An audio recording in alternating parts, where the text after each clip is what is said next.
Hi guys, this is Jason here from the Nathaniel School of Music. I teach piano and music theory here. So, in this lesson, I want to help you develop your timing and your rhythm sense in general a lot better, hopefully, than what it is now. So, a good way to do that for me when I practice is to generally play a certain pattern at a certain feel. So this requires, let's say, a feel which you're not very confident of. So let's say I wish to start with a 16th note feel, and a 16th note feel is something which is a bit tricky for most musicians. So 16 notes will basically mean 4 notes for every pulse. So if it's 1, 2, 3, 4, the 16th note is basically going to be 1, 2, 3, 4. 1, 2, 3. And we use the words or the syllables 1E and 2E and 3E and 4E and just to make it easy while counting. So the idea behind this exercise is to develop independence between the two hands, but not just independence to do two different things like a melody or a harmony. It's the ability to play at two different feels or to get really in depth within a feel which you're not so sure of, like the 16th note feel. So the exercise is basically where you take two chords. Well, you could take any chord for that matter. I'm playing an F major here on the piano. And I'm voicing it by taking the third note and moving it up the octave. And it's also what we call the 10th interval in music. So that's the F. And then the G minor. And instead of playing the B flat down below, I'm playing it on the top. So for those of you who have smaller hands, you don't have to worry. We're not going to be playing it together in this lesson. We're going to be playing it one after the other. So count 1, 2, 3, 4 and try to play 4 notes for every beat. 1, 2, 3, 4. 1E and 2E and 3E and 4E and 1E. And you could speed it up if you wish, but then you need to continue to count the beats. 1, 2, 3, 4. 1E and 2E and 3E and 4E and 1, 2, 3, 4. 1E and 2E and then you can try changing your chord to maybe a G minor 3, 4, 2, 3, 4, A minor 3, 4, B flat major 3, 4, back to F.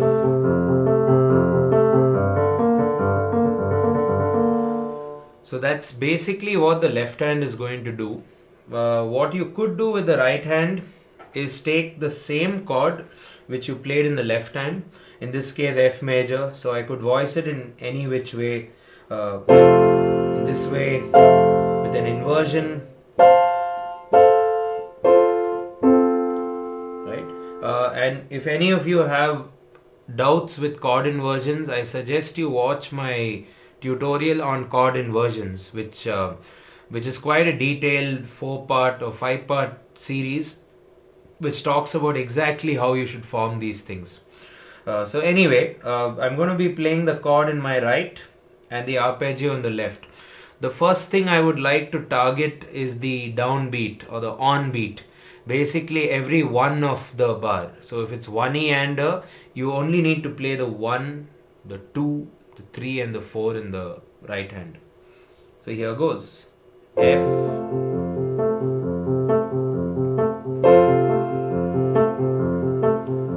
So that was basically at every 1. Now I'm going to play it at 1, 2, 3 and 4. 1, 2, 3, 4.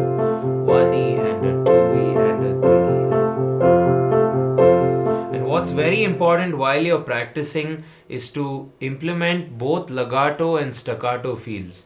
What I mean by that is play the chords long and then chop the chords as well. So if I'm only doing staccato,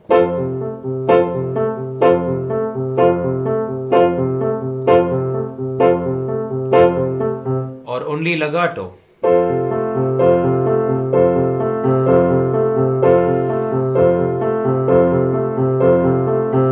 or you could mix it up.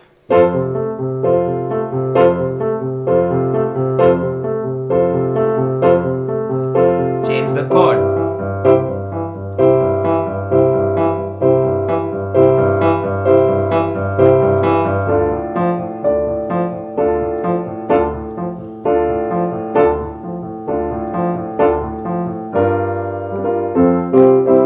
So you get the idea. And now to develop your independence, well, this is one kind of independence, you could say. The staccato is happening in the right hand while more legato arpeggio patterns happening in the left hand. This is one way of building it up. The other way to build it up is to try and challenge yourself by playing beats which are not on the downbeat or not on beats 1, 2 and 3 and 4 of the bar. So you're trying to find the ands, the e's and the ers in your right hand. So if I want to find, let's say, all the ands, 1 E and 2 E and 3 E and. So at the and, you need to hit the chord in the right hand. 1 E and 2 E and 3 E and 4 and 3 E. Basically all the ands.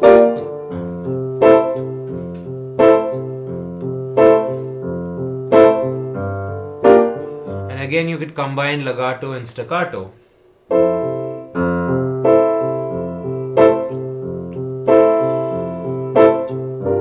Oops, made a mistake there. So basically, it's a bit tricky initially. You'll have to get it on the down. You'll have to first practice it on the downbeat and then try and play it on the offbeat. And that's not very natural. If you were to normally play the piano, I think you'd always want to play the chord on the downbeat. So it's a good exercise to take you a bit off the radar. So 1 E and 2 E and 3 E and 4 E and.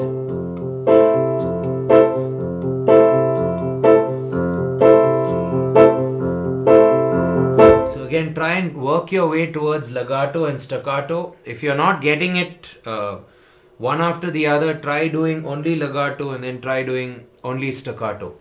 So that's the and then you could try the e's and the ers.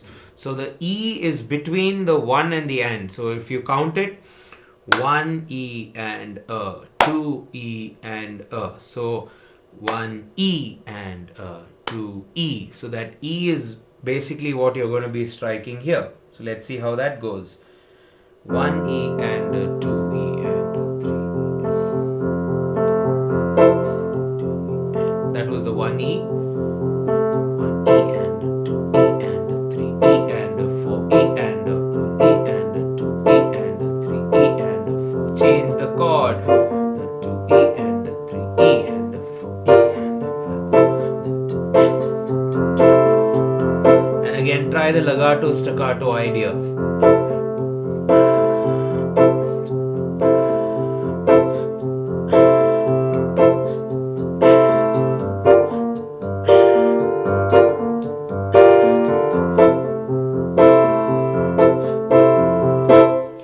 So if some of you observed, I was actually playing a major 7th in my right hand. You could do so. You could play other chords as well. You don't have to play the chords I'm showing you in this lesson by any means. You can definitely play what you enjoy playing. You can color up the major with the 7th or with the 9th or whatever you think best. So remember, the point of this lesson is timing. And that's my main goal for you in this video. So you've got the E's. You can do the same with the Ers. And as I'm going along with this lesson, what I urge you all to do is to try and feel these beats. don't just count it and latch on to it. And for example, 1E and don't wait for the to come. You need to feel that. It needs to be part of you. For example, the downbeat, I'm sure, was very easy when you started off with music. But now these offbeats have to get a lot more, should basically be as the downbeat is. So it should work together, and the offbeats sound amazing if you really latch on to them and enjoy them, more importantly. And when you enjoy them, well, it does take some amount of practice to feel that pulse. So here's the so 1E and 2E and 3E and 4E and so basically the Us. 1E and 2E and 3E and 4E. So let me just try and demonstrate all really quickly. The on beats, the and, which is dividing the beat by 2,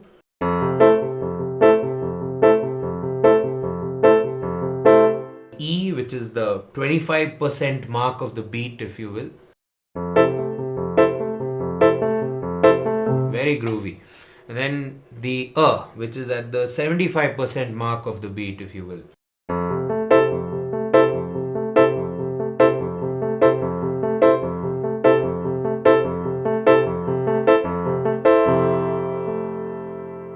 So that's about these beats. And to really push your independent skills to the next level, what I would definitely do is make combinations out of these.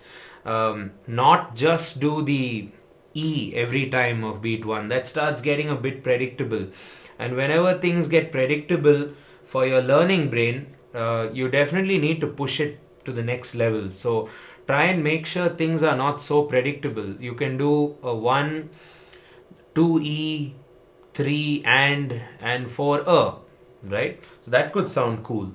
1, 2E and 3E and. Oops, I missed the and there. So 1, 2E and 3E and 4E and 1. And then back to the 1.